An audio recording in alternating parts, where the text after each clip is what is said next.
warahmatullahi wabarakatuh. Saya Umi Nuraini Soleha, NIM 3219142 akan menjelaskan tentang distribusi pendapatan. Yang pertama yaitu pengertian distribusi. Dalam Kamus Bahasa Indonesia, pengertian distribusi adalah pembagian pengiriman barang-barang ke banyak orang atau ke beberapa tempat. Jadi, distribusi dapat dimengerti sebagai proses penyaluran barang atau jasa kepada pihak lain. Para ahli ekonomi menjelaskan distribusi sebagai alokasi nilai-nilai yang dikaitkan dengan pertukaran sosial. Nilai-nilai tersebut bisa dihubungkan dengan tenaga kerja, kapital, tanah, teknologi, dan organisasi, sehingga barang dan jasa menjadi langka. Dalam Islam, distribusi merupakan salah satu aktivitas perekonomian manusia. Islam mengajarkan agar manusia menyebarkan sebagian harta kekayaannya kepada masyarakat yang membutuhkan, agar penyaluran kekayaan tidak menumpuk di sebagian masyarakat kecil saja. Sekian penjelasan saya akhiri. Assalamualaikum warahmatullahi wabarakatuh. Assalamualaikum warahmatullahi wabarakatuh. Baiklah, saya Nisa Fitri, NIM 3219143. Di sini saya akan menjelaskan tentang arti dari pendapatan. Pendapatan dalam Kamus Bahasa Indonesia yaitu hasil kerja.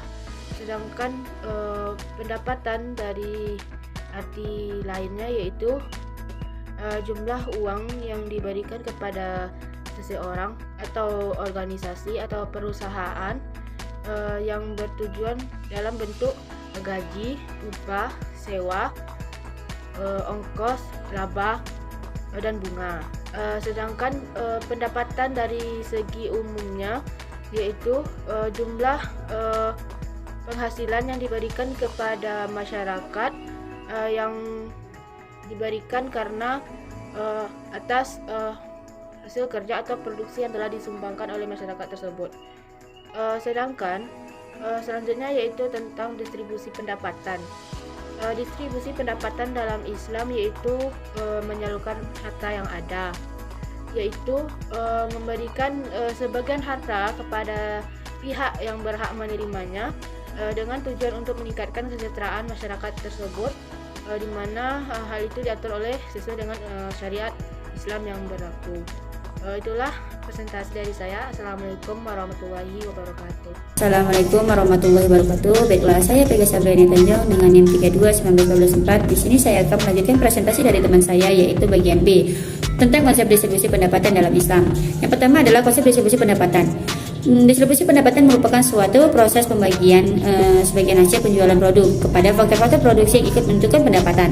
Adapun prinsip utama dari konsep distribusi menurut pandangan Islam adalah peningkatan dan pembagian hasil kekayaan agar sirkulasi kekayaan dapat ditingkatkan sehingga kekayaan yang ada dapat melimpah dan merata dan tidak hanya beredar di antara golongan tertentu saja. Yang A, prinsip distribusi pendapatan. Distribusi harta kekayaan merupakan masalah yang penting dalam mewujudkan pemerataan perekonomian masyarakat. Ada beberapa prinsip dasar dalam distribusi pendapatan, diantaranya adalah 1. Prinsip keadilan atau pemerataan. 2. Prinsip persaudaraan dan kasih sayang. 3. Prinsip jaminan sosial. B. Tujuan distribusi pendapatan. Distribusi sama dengan produksi dan konsumsi yang mana mempunyai tujuan. Di antara tujuan-tujuan itu adalah 1. Menjamin terpenuhinya kebutuhan dasar masyarakat. 2. Mengurangi ketidaksamaan pendapatan dan kekayaan dalam masyarakat. Dan yang ketiga adalah untuk mensucikan jiwa dan harta. Dan yang keempat adalah untuk membangun generasi yang unggul. Yang kelima adalah untuk mengembangkan harta. Baiklah, itu presentasi dari saya. Lebih dan kurangnya saya mohon maaf. Saya akhiri. Assalamualaikum warahmatullahi wabarakatuh. Assalamualaikum warahmatullahi wabarakatuh. Perkenalkan, nama saya Rahmidatul Anista, NIM 3299146 dari kelas EI 7D, yang akan melanjutkan presentasi yang bagian B. Konsep distribusi pendapatan dalam Islam. Distribusi pendapatan bagian yang terpenting dalam membentuk kesejahteraan. Selanjutnya, sewa, upah, dan bunga dalam distribusi pendapatan Islam. Sewa merupakan pembayaran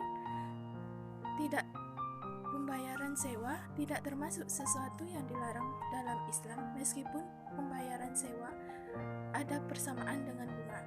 Hal ini dikarenakan pembayaran sewa ialah dari tanah, sedangkan bunga dari modal. Selanjutnya, upah.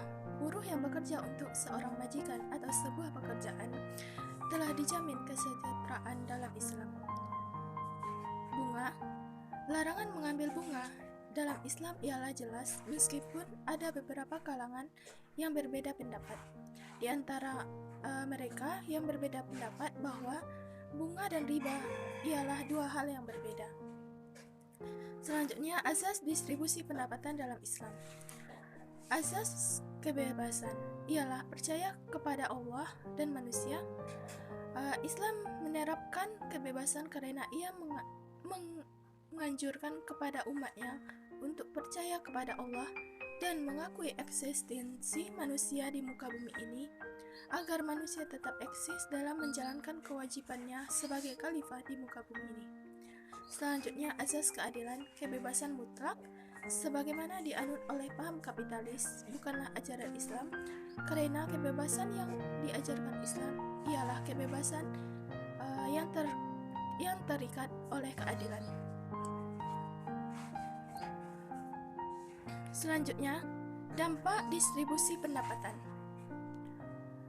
Dalam konsep Islam, perilaku distribusi pendapatan masyarakat merupakan bagian dan bentuk proses kesadaran masyarakat dalam mendekatkan diri kepada Allah.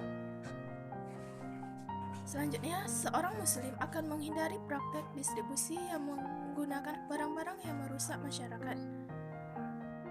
Dan negara bertanggung jawab terhadap mekanisme distribusi dengan mengedepankan kepentingan umum daripada kepentingan kelompok. Terakhir, negara memiliki tanggung jawab untuk menyediakan fasilitas publik yang berhubungan dengan masalah optimalisasi distribusi pendapatan seperti jalan, jembatan, rumah sakit, dan lain sebagainya. Itulah presentasi dari saya. Sekian, Assalamualaikum warahmatullahi wabarakatuh. Assalamualaikum warahmatullahi wabarakatuh. Saya Ruri Mustika NIM 321948 akan melanjutkan presentasi dari rekan saya sebelumnya. Yang ketiga yaitu konsep utilitarian, di mana merupakan memaksimalkan total utility dari setiap kelompok masyarakat. Yang keempat yaitu konsep market oriented, di mana pertukaran dalam mekanisme pasar merupakan yang paling adil. Kemudian, konsep adil dalam Islam bukan merupakan pembagian secara rata, namun lebih kepada tidak ada yang merasa dizalimi dan tidak ada yang menzalimi. Mungkin itu presentasi dari saya. Assalamualaikum warahmatullahi wabarakatuh. Baiklah, Assalamualaikum warahmatullahi wabarakatuh. Saya akan melanjutkan materi dari rekan saya yang C, efisiensi distribusi pendapatan. Efisiensi adalah perbandingan antara input dan output, di mana input digunakan untuk setepat dan sebaik mungkin untuk memperoleh output yang terbaik.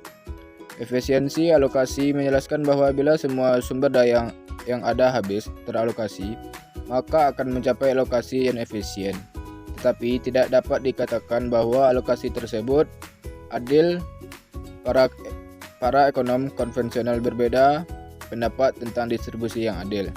Yang pertama itu konsep egalitarian. Barang yang diterima pada setiap orang dalam kelompok masyarakat jumlahnya sama. Yang kedua, konsep rawisan. Memaksimalkan utility orang paling miskin atau the last well of person. Baiklah, sekian dari saya. Assalamualaikum warahmatullahi wabarakatuh.